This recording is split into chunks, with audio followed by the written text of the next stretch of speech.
Hey everybody, this video is called Two New Kings, and today we continue our pass-through study here in the book of 2 Kings, looking at the 8th chapter, where we're going to be looking at the murder of Ben Hadad and the two new kings.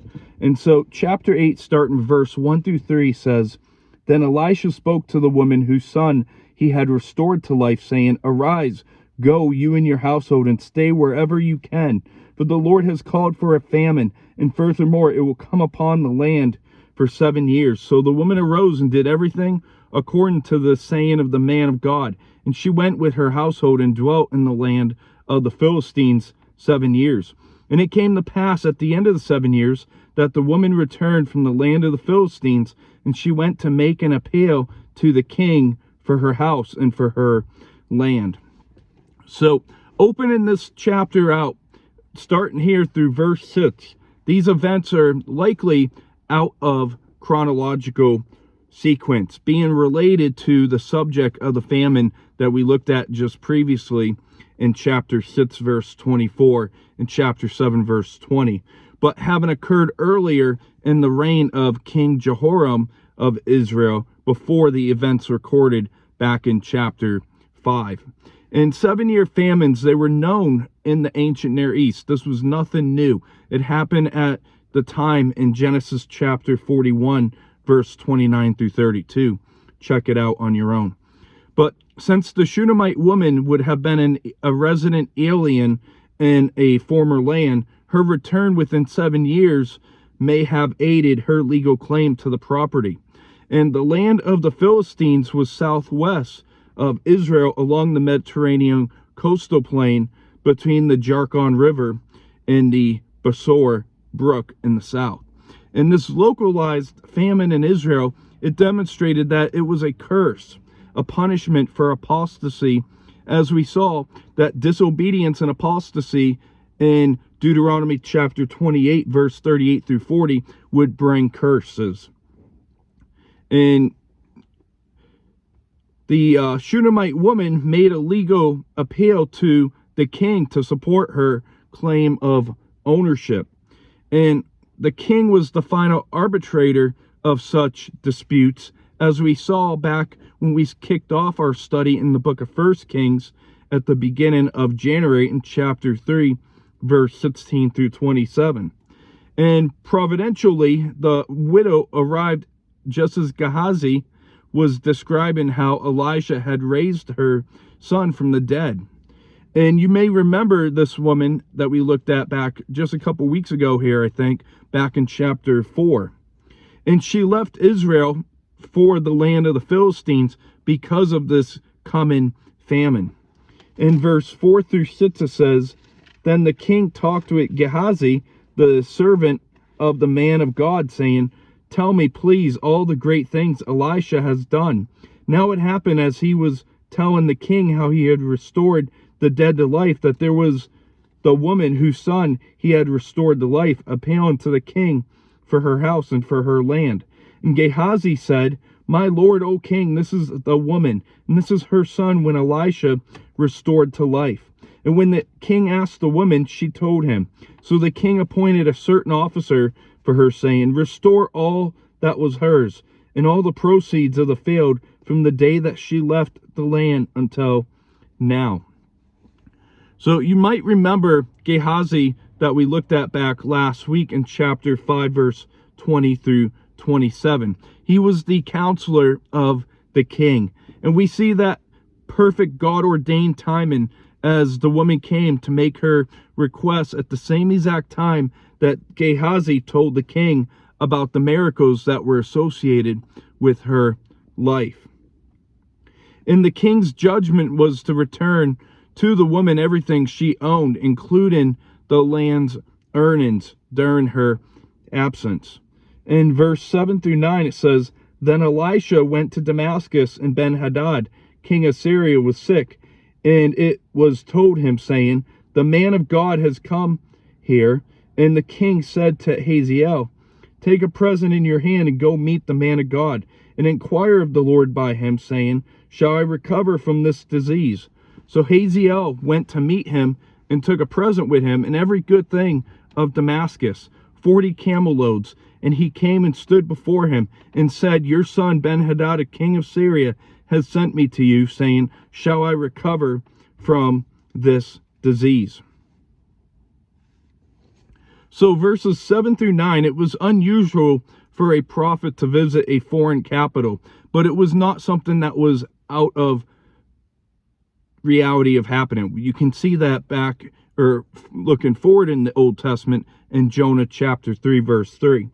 And Elisha, he went to Damascus to carry out one of the 3 commands that God had given Elijah at Horeb in 1 Kings chapter 19, verse 15 and 16. And Ben Hadad, he passed on in 841 BC, the same year that Jehoram of Israel, Jehoram of Judah, and Ahaziah of Judah passed. And it's, when you study the books of the Kings, it can get very confusing when you have the same names like Jehoram, because there's 2 different Jehorams. There are 2 different kings for Judah and Israel. But Hazael, it means that God sees, or whom God beholds. And Hazael was a servant of Ben Hadad. He was not a member of the royal family. And Assyrian records called Hazael the son of a nobody, and his lineage was not recorded because he was a commoner. And the city of Damascus was a it was almost like a business district. It was a trade center between Egypt, Asia Minor, and Mesopotamia. And it had within the finest merchandise of the ancient Near East. And Ben Hadad eventually thought that an impressive gift would influence Elisha with the humble respect of a son for his father. And Elisha, who used to be hunted by these leaders of Syria, is now respected, and he's even welcomed into the Syrian king's courtship. And he was especially welcomed on the accounts of the king's illness. And the king of Syria sought the prophet for his illness to come. And isn't it amazing how our relationships can change when it comes to somebody's deathbed? You can see relationships created or restored when that part of life, the end of lifetime, comes. But verse 10 through 13 says, and Elisha said to him, go say to him, you shall certainly recover. However, the Lord has shown me that he will really die. And then he set up his countenance in a stare until he was ashamed. And the man of God wept. And Hazael said, why is my Lord weeping? He answered, because I know the evil that you will do to the children of Israel. Their strongholds you will set on fire, and their young men you will kill with the sword, and you will dash their children and rip open their women with child. So Hazael said, but what is your servant, a dog, that he should do this gross thing?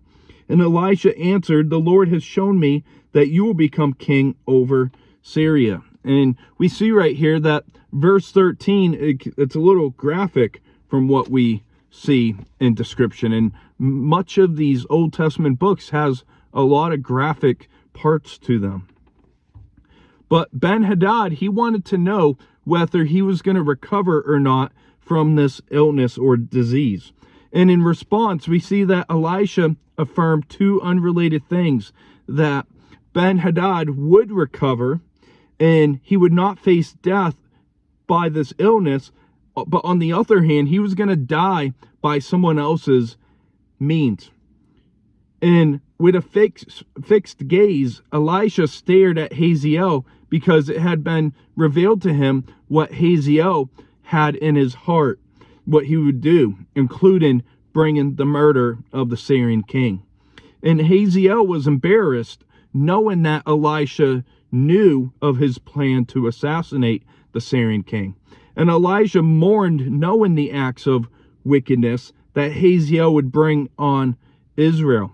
And that's one reason, I thank God I was never a prophet back in the prophet times, because I think it would be too emotional to be revealed, something that's going to happen.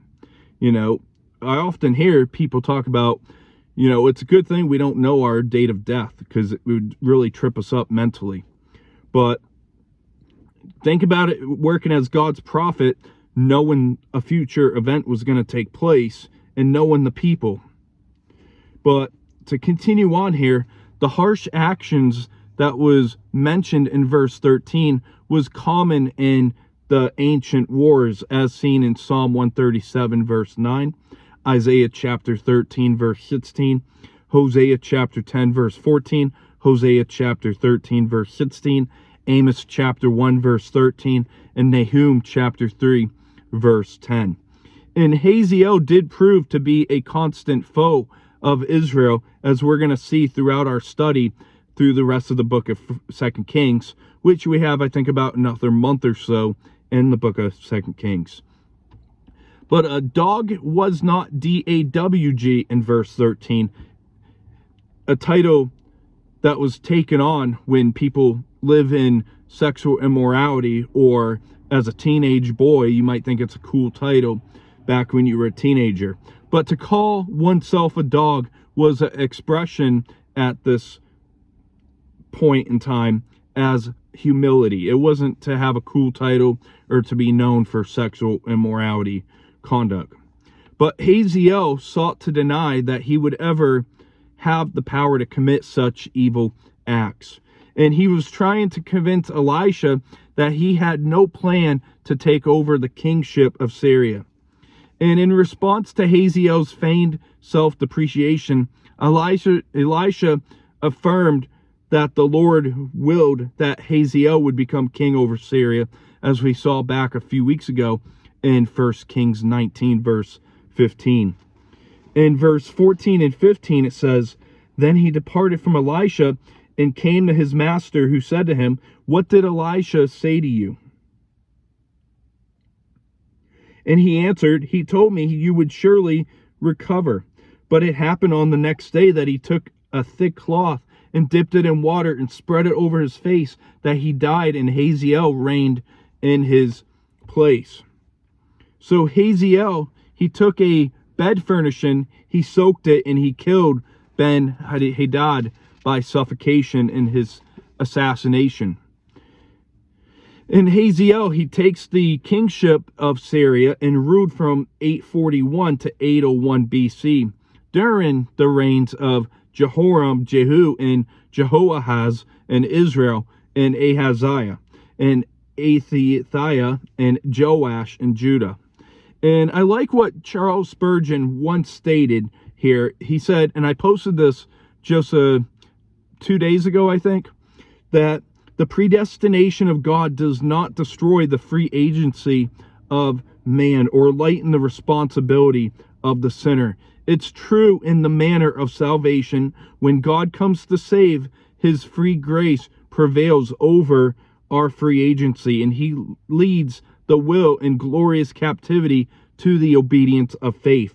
But in sinning, man is free, and free in the widest sense of the term, never being compelled to do any evil deed, but being left to follow the turbulent passions of his own corrupt heart and carry out the prevailing tendencies of his own depraved nature. And to break that quote down, I believe personally in the doctrines of grace. And that does not, there's some Calvinists that go way beyond, what the Bible actually teaches, and they'll deny human responsibility. But, within our total depravity, man does not seek after God, but we still go and do our own things, and God allows us to go live our own lives until he raises us from, the dead. Once we were dead in our sins, our trespasses, and we were made alive through Christ in Ephesians chapter 2. But, one thing, whether you believe in the doctrines of grace or not, God's sovereignty over salvation, you cannot deny human responsibility. They go hand in hand together. In verse 16 through 24 says, "Now in the 5th year of Joram, the son of Ahab, king of Israel, Jehoshaphat having been king of Judah, Jehoram, the son of Jehoshaphat, began to reign as king of Judah. And he was 32 years old when he became king, and he reigned 8 years in Jerusalem. And he walked in the ways of the kings of Israel, just as the house of Ahab had done, for the daughter of Ahab was his wife, and he did evil in the sight of the Lord. And the Lord would not destroy Judah for the sake of his servant David, as he promised him to give a lamp to him and his sons forever. In his days Edom revolted against Judah's authority and made a king over themselves. So Joram went to Zar, and all his chariots with him. Then he rose by night and attacked the Edomites who had surrounded him, and the captains of the chariots, and the troops fled to their tents. Thus Edom had been in revolt against Judah's authority to this day, and Libnah revolted at that time. And the rest of the acts of Joram and all that he did, are they not written in the book of the Chronicles of the kings of Judah? So Joram rested with his fathers and was buried with his fathers in the city of David. Then Ahaziah his son reigned in his place. So verse 16 through 24, the 5th year is speaking about 848 BC, the year that Jehoshaphat died. And Joram was an alternate name for the king, referred to as Jehoram. So Joram was an alternate name for the king, referred to as Jehoram, as previously seen in chapter 1 verse 17, chapter 3 verse 1, and chapter 3 verse 6. And 8 years in verse 17 was speaking between 848 to 841 BC. And Jehoram of Judah served as co-regent with his father Jehoshaphat for the final 4 years of his reign between 853 and 848 BC.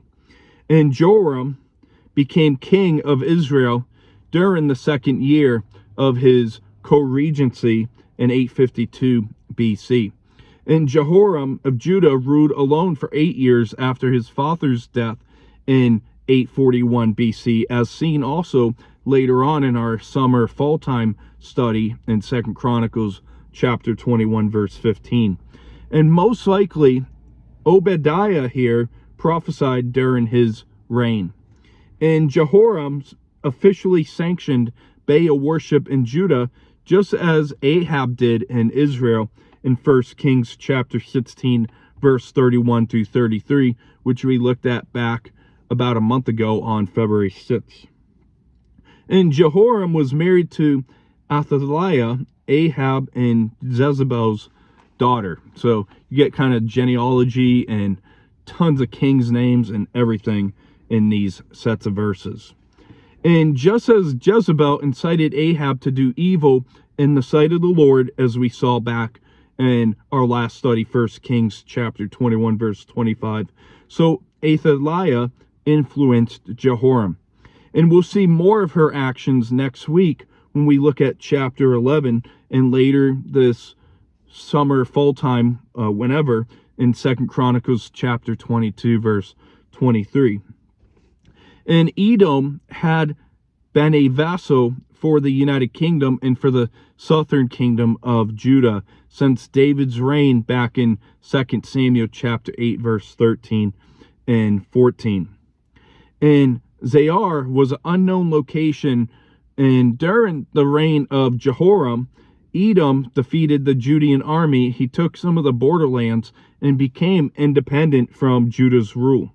And the continuing sovereignty of Edom proved that none of the future kings of Judah recorded in 2 Kings was the anticipated Messiah, because he would possess Edom, as seen in Numbers 24 verse 18. And the town of Libnah was a town on the border of Philistia in the Judean foothills, approximately 20 miles southwest of Jerusalem. And the revolt of Libnah was probably connected of that with the Philistines and Arabians, recounted for in 2 Chronicles chapter 16 verse 16 and 17, which likewise will be in that toward summer fall time. And the story of the kings of Judah really paused at 1 Kings chapter 22 verse 50 before picking up on the story now. And Jehoram's in today's chapter is not the same as the king of Israel that we see back in chapter 3. This is the one of the king of Judah. So as I mentioned already in the video, with the names, you got to be careful that you don't get them mixed up being the same person. In verse 19, the lamp was more of a symbol of life, and it reminded the hearer of the Davidic covenant, as we looked at, or that's spoken about in Psalm chapter 132 verse 17 and 2 Chronicles chapter 21 verse 7. And later in 2 Chronicles chapter 21's account, Elijah wrote Jehoram a letter condemning him for his sins and predicting that a judgment was going to come upon him and disaster upon the nation. And you find at the age of 40 that Jehoram was struck with a fatal medical condition with an intestinal type disease, and he died in terrible pain, as 2 Chronicle gives account for. In verse 25 through 29, to wrap up the chapter here, it says, in the 12th year of Joram, the son of Ahab, king of Israel, Ahaziah, the son of Jehoram, king of Judah, and began to reign. Ahaziah was 22 years old when he became king, and he reigned 1 year in Jerusalem. His mother's name was Athaliah, the granddaughter of Omri, king of Israel. And he walked in the ways of the house of Ahab, and did evil in the sight of the Lord, like the houses of Ahab, who was the son-in-law of the house of Ahab. So he went with Joram, the son of Ahab, to war against Hazael, king of Syria, at Ramoth Gilead, and the Syrians wounded Joram. And then King Joram went back to Jezreel to recover from the wounds which the Syrians had inflicted on him at Ramah, and he fought against Hazael, king of Syria. And Ahaziah, the son of Jehoram, king of Judah, went down to see Joram, the son of Ahab, in Jezreel, because he was sick. And that's where chapter 8 comes to an end. But the reign of Ahaziah is not to be confused with the king, Israel's king Ahaziah. And we studied that back a couple weeks ago when we wrapped up 1 Kings chapter 22, and we kicked off this study in 2 Kings chapter 1 verse 8. And in verse 26, 22 is the preferred number over the 42 that's given in 2 Chronicles chapter 22 verse 2, which is most likely a scribal error. And like his father Jehoram, Ahaziah continued the official sanctioning of Baal worship in Judah. And Ahaziah's traveled to visit the recuperating Joram, or Jehoram, king of Israel, placed him in Jezreel, west of the Jordan, southwest of the Sea of Galilee, during Jehu's purge of the house of Omri, which we're going to look at in our next video on Saturday. And so for a quick wrap up, so we're 20 minutes in to this. Today we look at the Shunammite woman that you might remember from chapter 4. And if you haven't seen that video, go back and check it out. I'll send it to you if you would like. Let me know. But we see her returning to Israel after the 7 years of famine. And we see that her land is restored after the famine. And we see that Elisha is questioned by Ben Hadad. Ben Hadad, he is ill, and he wants to know if he is going to live. And we see Elisha's mysterious revelation that Elisha had, foreknowledge, or he had the prophecy that Ben Hadad was going to be assassinated. And one thing about Elisha was his prophetic calling, and his gifts were more of a burden than a blessing. It wasn't like the phonies that you see on TV today that say, I have a word from the Lord, and everything's positive, makes people feel good. But it's never a word of judgment, which the majority of prophecies, like 90-something%, are always, if there's a prophecy, it's a word of judgment that's coming if people don't get right. And we looked at the assassination of Ben Hadad, the king of Syria. And we looked at the reign of Jehoram over Judah. And we see the ending where Ahaziah reigns over Judah. And that's a quick wrap up right there. We'll see you next on Saturday, as we're going to be looking at Jehu taking the throne of Israel. So I hope that you've been enjoying our studies here, and that you continue watching them. And if you jumped in late, I'm on YouTube as well. It might be easier to find them that way. I can help out with finding them. Just let me know. And I hope you have a great rest of your week. See you Saturday. God bless.